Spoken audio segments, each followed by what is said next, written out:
I'm Kirsten Bruce, Principal of Viva Communications. Thank you for joining us for a very special edition of the APCO Expert video series, which captures the voices of 4 leading APCO Executive Committee members from the Asia Pacific region. Today I have the pleasure of interviewing Dr. Manju Chandran, who is the Senior Consultant Endocrinologist and Director of the Osteoporosis and Bone Metabolism Unit at Singapore General Hospital and the APCO Executive Committee Chair.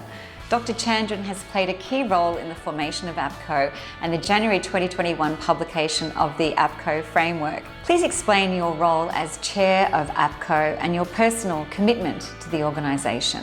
So Kirsten, I was part of the original steering committee when APCO was first launched in May 2019. And when I was invited as chairperson, my particular goal was that APCO should be completely non-partisan and apolitical, and that we should cross political ideologies and barriers.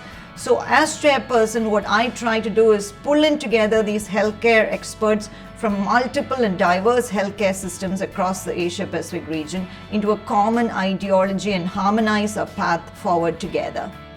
So what makes APCO so unique? So APCO is unique because it comprises individual clinicians rather than representatives from organizations and societies. And it's completely non-partisan and apolitical.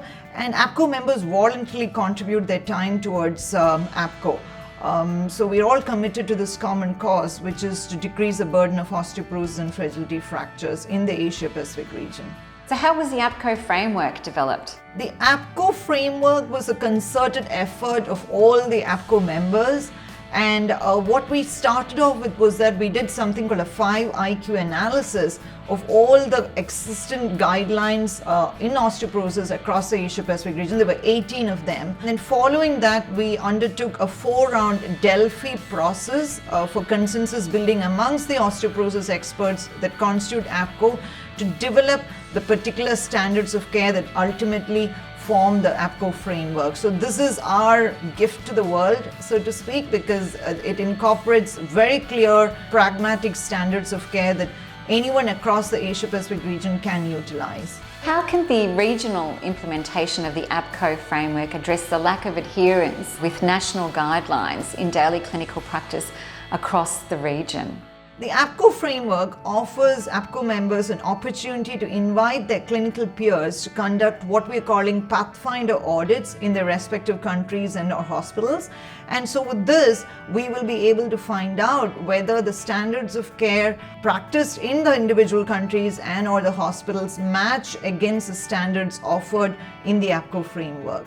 So given the rising incidence of osteoporotic fractures in Singapore, how is your country tackling the burden of osteoporosis and fragility fractures? So Singapore is one of the few countries in the Asian region that recognizes osteoporosis as a public healthcare priority, and we actually boast one of Asia's oldest fracture liaison services called Optimal. Optimal is a secondary fracture prevention program that was instituted way back in 2008 in all the public hospitals and polyclinics of Singapore. Also in 2015, the government allowed the use of this compulsory healthcare savings plan called MediSave to be used for outpatient visits in osteoporosis.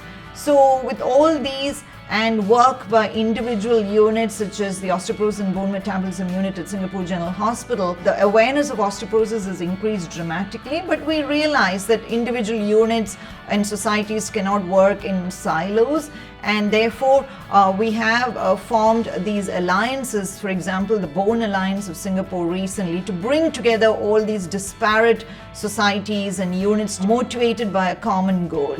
So how can the APCO framework be used to improve osteoporosis in Singapore? The Singapore Appropriate Care Guidance on Osteoporosis was launched in 2018, and actually the Singapore ACG or Appropriate Care Guidance was also included in the 5 IQ analysis that APCO did when we developed our framework. And we realized that there were gaps in our recommendations that were offered in the Appropriate Care Guidance, and so what we hope is that APCO framework can serve as a catalyst to enable revising of the Singapore Appropriate Care Guidance in the next couple of years. You recently won the IOF Olive Johnell Science Award 2021 for your international contribution to the field of osteoporosis.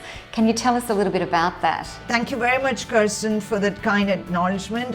Yes, indeed, the Olive Johnell Award was an incredible honor. But I also see it as more than just an individual recognition of my work. It is a recognition of all the work that is coming out of the Asia Pacific region from all the scientists and clinicians who work so hard. I urge all national osteoporosis societies as well as guidelines development authorities to utilize the framework and to adapt it to meet their own national needs. If you would like to learn more about APCO, please visit apcobonehealth.org.